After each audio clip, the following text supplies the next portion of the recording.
You're live with the Bean Pot Debate. This is episode number 2. My name is Tanner Bello. I'm the site expert at chowderandchampions.com, a fan-sided website.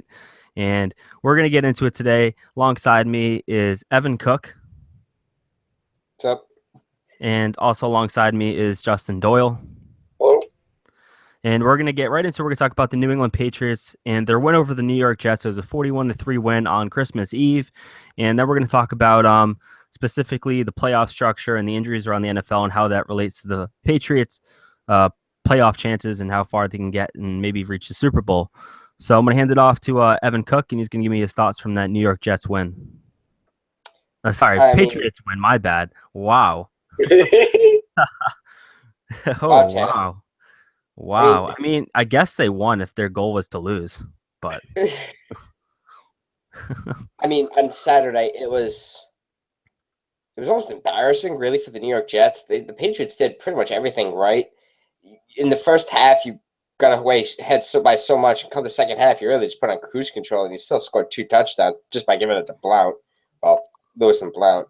But in the first half, there's a couple of drives where they would try to get down. They got deep in the red zone. They couldn't put it in. You need to be able to do that, especially against a team the New York Jets. You should have won that game 49-3. Actually, probably should have won that game 49-0.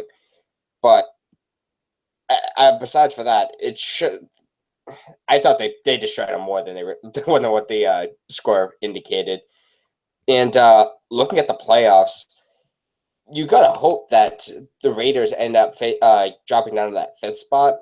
If they lose on Sunday, Chiefs win. They're in that Raiders are in that 5th spot, and you're essentially 1 game away from being from facing either the Texans or the Raiders at Gillette. So you'll be facing 2 backup quarterbacks, and then win that game, and you're in the AFC Championship game. So looks pretty good for the Patriots. Justin, what's your thoughts from that win? That was just a blowout. I was not expecting that. It was kind of boring. I mean, I guess boring if you like maybe not boring if you like just to see one team score all the time. But I like competition. I was expecting the Jets to do something. I mean, it kind of wasn't a really good sign when their QB went down pretty early. What was it, his hand or wrist or something? Bryce Petty left with a shoulder injury. He was 0 for 3 at that point with an interception. And then that was the play he fumbled it, right? Where he got hurt? Yeah. He was hurt on the fumble, right?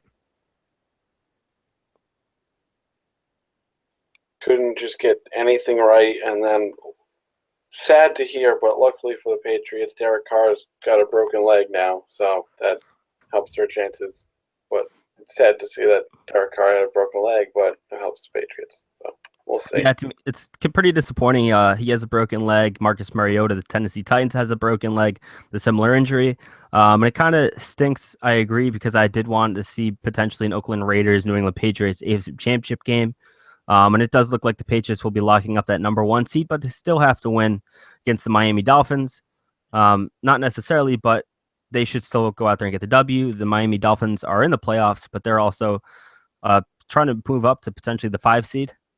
But I'm going to kind of take a negative stance, pulling away from a 41-3 win. I know it's kind of tough to do, but you look at LeGarrette Blount, he averaged 2.5 yards per carry on 25 touches for 50 yards. That's simply not going to get the job done. And going against what I consider a putrid Jets defense, you should get more yards than that. I know a lot of that was goal line touches, trying to get him in the end zone where they tried it 3 times and he failed. But you can't touch the ball 25 times and average 2.5 yards against the New York Jets. That's not going to get it done. And especially in the playoffs going against a real defense. And I was impressed with Malcolm Butler. He had 2 interceptions, and then he recovered the fumble. Landon Roberts punched the ball loose with his head on Bryce Petty, and Malcolm Butler turned up and got that ball. So I was impressed with Malcolm Butler, considering he just missed the Pro Bowl, and he was kind of stumped from that, even though statistically he's having a better season this year than he had last year in his Pro Bowl season.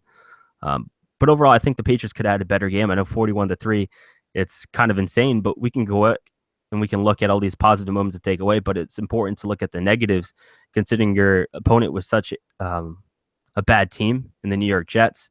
You kind of look at the negatives that the Patriots did have, and a guy like LeGarrette Blount was one of those negatives, I thought. I know he had 2 touchdowns, but let's be honest, the amount of chances he had down at the goal line, he should have had those 2 touchdowns, if not 3. And you look at a guy like James White, he had a decent game, but he also had a really big drop, and he should have been gone for a touchdown. He's out to the left. And the throw was right there, right through his hands. So that's kind of the thing that I looked at. That was bad. And that's the kind of drop that'll cost you a playoff game. And then I would like to see those mistakes be limited, and it's unfortunate that it's happening at this point. But I think the Patriots have an interesting situation. The running back core, and I think they're going to have to use a lot of Deion Lewis come playoff time, just because he's probably the most reliable, consistent back that they have. And I know they like to spell in Blunt on the goal line, but it'll be interesting to see what happens. The thing is, I look around the AFC and I don't really see a true competitor to the New England Patriots. I'm going to ask Justin first. What team do you think could beat the Patriots that is in the current playoff structure? Well, before the injury to Carr, I would say the Raiders, but now I don't know so much. Is the Steelers in it yet, or are they on the bubble? They're in it because they won yesterday against the Baltimore Ravens. They kicked the Ravens out, and the Steelers are in. So, yeah, Big Ben's in it. The Steelers are usually a hard matchup for the Patriots, so I think that'd probably be one of the harder teams to beat, even though they just squeezed in. But that's all it takes is just to get in. Once you're in, you're in.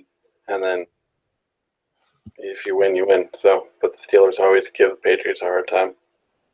Evan, is there a team that you could see beating the Patriots before the AFC Championship game or in the AFC Championship game? I would have said the Chiefs if we had to go into Arrowhead, but looks like that there's no shot for that happening. So I can't even say them. I got to go with Justin on this one. The only team that would possibly beat them is the Steelers, just because they have an actual quarterback. I actually completely agree. I think we're going to be unanimous here. The only team that realistically has a chance to beat the New England Patriots is probably the Pittsburgh Steelers. Not just because they have an actual quarterback. I think it's because they've been there before. And they're not afraid of coming into New England and taking you on. They're kind of like the Baltimore Ravens in that sense. And they'll come in here and they'll give you a run for their money. They're not going to, poop their pants coming into New England. They're going to give you a football game, and I think it'd be competitive. And that might be your AFC Championship game matchup. And it'd be an interesting one at that. I am very disappointed that the Oakland Raiders probably won't be that game. I was really looking forward to that kind of matchup. But sometimes you just don't get that in the NFL with injuries, and it's unfortunate. We're going to move on to our next topic and talk about the Boston Celtics. They took on the New York Knicks at Madison Square Garden on Christmas Day, and they came out to victory. So, Evan, what is the importance of winning on Christmas Day, and do you think this team is for real? I mean, they're the third seed in the East, but you keep watching them, like especially on Sunday. They almost blew. They gave away an 8-point lead in like 30 seconds with a minute to play. They pretty much almost pissed that game away. I can't even. How can you say a team is like going to be real if they keep doing that on a night by night basis? They've done it. It seems like pretty much the entire month they've been just blowing games in the fourth quarter, or nearly blowing them away in the fourth quarter. I want to go back to the Miami game. I can't remember when it was. It was, I think it was last week. Was it? Yeah, it was a couple. Yeah, it was last week. I think it was last Monday. Yeah, I think it was last Monday. They were by like 30 in the first half, and they almost lost it. Yep. That was bad. I can't see them doing much. I think it's the fact that they're in the third spot in the East is more of a shows how bad the Eastern Conference really is more than anything. See, I kind of I get what you're saying completely, that you see how bad the Eastern Conference is, but I also like to say that the Boston Celtics have a lot of potential, and the fact that they're in the third, I think they could even be even higher. They're not the Cleveland Cavaliers, but I think they go toe for toe with the Toronto Raptors and any other team around them. I do agree with you. They've blown leads in the fourth quarter, but that's going to come. That takes time, and I think that has to show that they don't really have that fourth quarter presence other than Isaiah Thomas, a closer, in that essence. And I think the Boston Celtics have a very good thing going with them right now. I know have played inconsistently, but they're finally healthy. Their starting core is finally able to play together. And if you watch that game on Sunday at all, you would see that their passing was exceptional. and they're starting to play better as a team and flow better on offense. And Brian Scalabrine on the call compared them to the Boston Celtics of '86, which might be a stretch, but they're moving the ball laterally, they're moving across the court, and they're finding the open man. And that was incredibly positive for me to see that. And another thing I like to see was Marcus Smart hitting that clutch three at the end of that ball game to help seal the deal and get the victory. It's kind of nice to see Marcus Smart step up in that manner, and that's something they could definitely use in the fourth quarter going forward. Justin, do you have any thoughts on this? I was kind of going back to what Evan said. I don't watch the games that often, but when I turned that game on, the Christmas Day game, I think it was like middle of the third quarter. They were up by 10, and then I walked away, did something, had it on the background, and came back, and it was like a 2-point game. I was like, I had no idea what they were doing, and then they didn't score again for like another couple minutes, and then they scored a bunch. It was just back and forth the whole game, which is fun to watch, but you also don't want to see your team blow leads 2 or 3 times. Yeah, I think it was interesting towards the end of that Knicks game. The Knicks had some clutch 3-pointers. I know Kristaps Porzingis came down and nailed a 3. They had back-to-back threes. They came down, got a 2-pointer, and they got the and 1. Within a minute, the Boston Celtics blew a 10-point lead, and I thought that was very concerning. Then Brad Stevens ended up calling a timeout. They kind of readjusted, refocused, and ended up getting the win in that ball game on Christmas Day. I thought that was a nice win for them. They faced the Memphis Grizzlies on Tuesday night at home at TD Garden, the team they beat in Memphis last week. So we'll see if they're able to get a win in that one. But we're going to move on and talk about the Boston Bruins. And this is kind of been a topic of discussion the last couple of years is the backup goaltending situation with the team. Tuukka Rask has been worn down, worked out, and often at the end of seasons, he's too tired to play effectively. And that's been a big issue and been a big reason why they've missed the playoffs the last 2 seasons. They had Jonas Gustafsson last year, didn't work out. And this year they brought back Anton Khudobin. And Khudobin has been anything but spectacular this year. He's been awful. And the Bruins have yet to win a game in regulation with a backup goaltender in the net. They've won a couple. I thought they've won. Nope. They won an overtime one. Shootout. They won that shootout one, and then they pushed to an overtime, but they only got 1 point because they lost. They had another one in regulation. I don't believe so. Even if it is just one, that's still garbage. Well, yeah. So basically, what's going on now is what do you want to do? Do you want to go and trade for a backup goaltender? Or would you look at the prospects or the free agent market? You look at a guy like Zane McIntyre within your own system, a guy like Malcolm Subban. So, Justin, what do you think the Boston Bruins should do with their backup goaltender situation if they do want to indeed move on from Khudobin?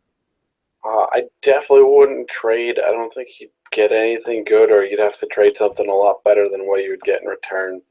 And I don't think it's all Khudobin's fault. I mean, the Bruins have, in past seasons, they never play well in front of their backup. Doesn't matter who it was. I mean, when Rask was the backup, they never played well in front of him. It made Rask look bad, and then Rask was the starter. All of a sudden, they played well in front of him. It comes back to the defense. They got a rookie. They got a 40-year-old old man, or 39 and a half, or however old Char is.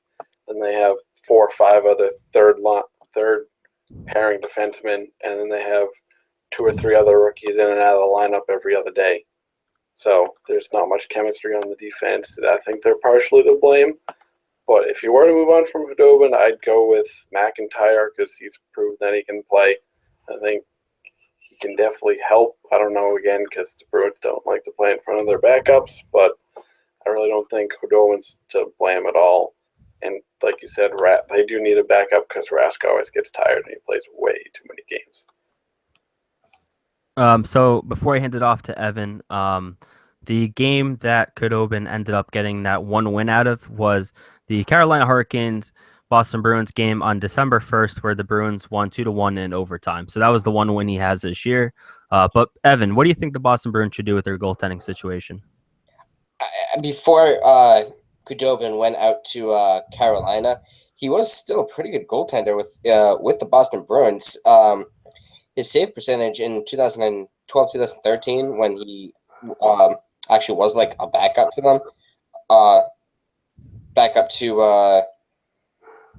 that was the shortened season. Yeah, he played 14 games. His save percentage was .920. He showed he's a pretty good goalie for the Bruins. It's just this year he's just been playing horrible. I'll just stick with him, to be honest with you. He's shown that he's a good goalie. I think to build off of what Justin Especially had to say towards with the players in front of him, you got to remember that last time he was in Boston, Zdeno Chara was in his prime. And there was other guys around him that was pretty. What Andrew Ference was on that team. Johnny Boychuk, Dennis Seidenberg was an effective defenseman. So you kind of look around at who they have in front of him. He has a guy like Brandon Carlo, who's great, but he's young. Torrey Krug's not a really defensive-minded player. Adam McQuaid's not the smartest guy in the bunch. Zdeno Chara is a liability in his own end. So you can kind of look at it, and you can kind of say that they never play well in front of him. So it's kind of tough when you look at it. But I think with Khudobin, I think I would like to see them potentially give Zane McIntyre another shot at backup. I know he was up here when Rask and Khudobin were down with an injury. I think I'd like McIntyre back in and see what the young kid could do, because what you're seeing out of Khudobin is simply not going to cut it down the stretch. And you could blame it on the defense in front of him, but sometimes the goaltender has to take ownership of that, which he has done publicly, but it just hasn't turned around. And the Bruins need more than that out of their backup. So I do think they should stay within the organization, but it's kind of a tough situation to be in at this point, considering Rask is getting tired already. We'll move on to our last topic here. And our last topic is the top Boston sports moments of 2016. This is a piece that I released on Monday at noon, and it's a list of the top Boston sports moments in 2016. And I'm gonna go around the guys here and give me your top 3 Boston sports moments from 2016. Start off with Evan. All right.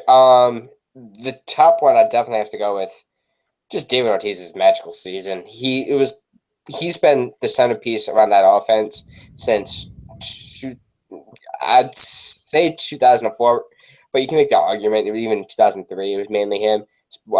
After he became the designated hitter in the end of April, and he's not only just was a vital part to that offense, he was really a vital part to the entire city in general.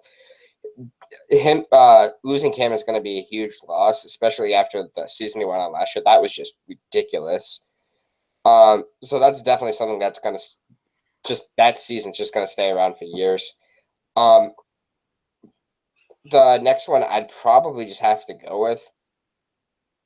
I got to go with this Patriots season. You won another AFC East title. Actually, I think you will win the AFC championship, and it looks like Brady's going to have a chance to get his 5th this year. That's going to be huge. And then the third one, I got to go with the signing of Al Horford.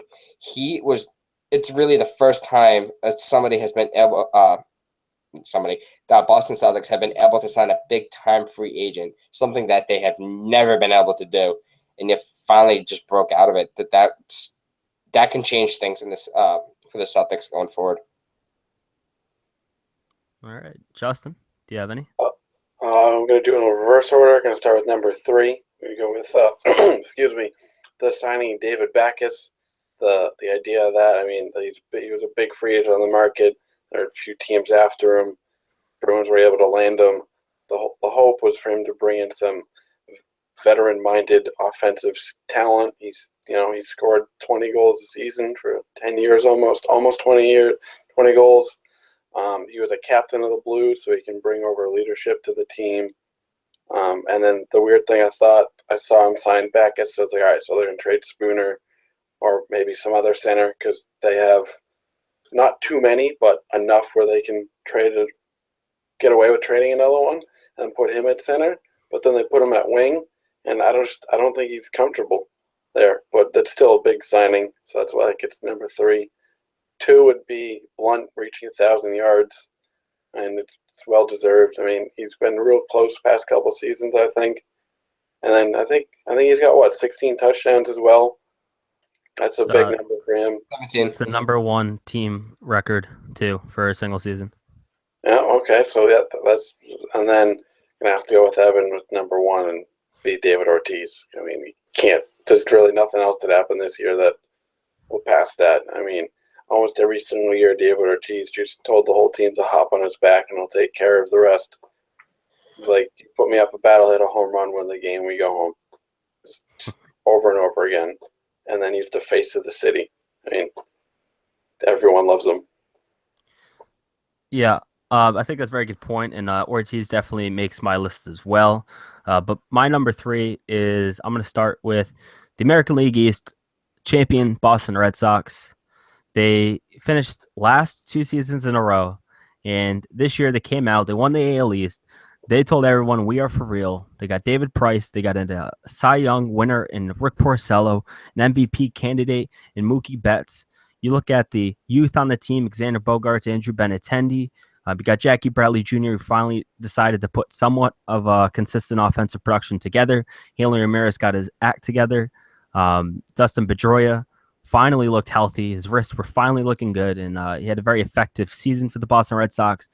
I mean, Sandy the God Leon, something was there. Whether or not he's going to continue that, um, but I think you got to feel good about the Boston Red Sox. I know David Ortiz is retired, but now they got Chris Sale coming in here, and maybe Pablo Sandoval will, continue to keep the pounds off and be a force to reckon with at third base.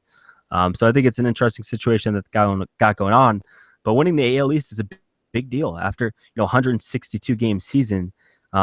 It definitely is not something to look over, and that's why I think they're more impressive in them winning their division than the New England Patriots winning the AL. The North.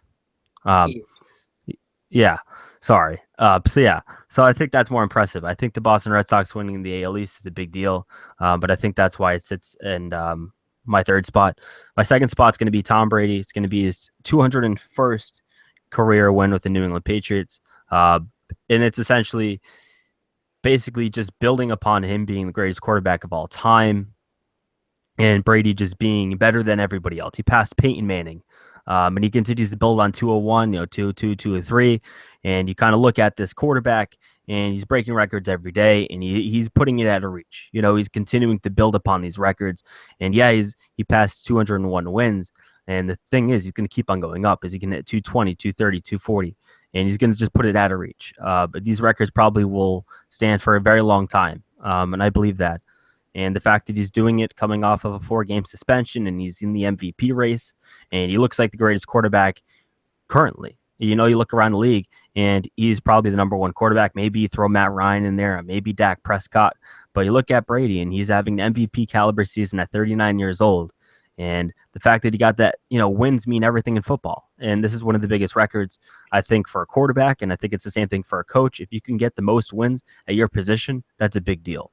My number one spot has to be David Ortiz, and I think you both hit it pretty hard. Justin, you said he is the city. He is the city of Boston. In 2013 at the Boston Marathon bombings, David Ortiz was there at Fenway Park a couple days later, and he told everyone, this is our effing city, and no one's going to dictate our freedom. And the fact is, he meant more to Boston than just baseball. Even though he brought 3 World Series championships to the city, he meant a lot more than that to the city of Boston. And the fact that he's retired is it's probably one of the saddest things, I think, for the Red Sox in recent memory, and hopefully they can transcend and without him. I think it's going to be very difficult next season. I think people don't really make a big enough point of that. But I think Mitch Moreland's not going to give you anything compared to what David Ortiz did. I don't know if Pablo Sandoval can make up that difference either. So it's going to be interesting to see what happens to the Boston Red Sox. But David Ortiz retiring by far, by a million miles, was the biggest moment of 2016 for Boston sports. And probably next show, we're going to talk about what we want to see in 2017. Whether or not, I don't know if Justin or Evan will be joining me, but I'll definitely make sure to give my list for that show. Thank you for joining us on Boston Bean Pot Debate. Do you guys have any closing thoughts at all? Nope. Evan? It's going to be interesting on Sunday. Pat's Dolphins. Win that game, you're automatically guaranteed to have 2 possible playoff games at the Razor. Yep, that'll be an interesting game to see. That's a 1:00 game in Miami, so that's definitely something to watch forward to. And thanks for watching, and everyone have a great week.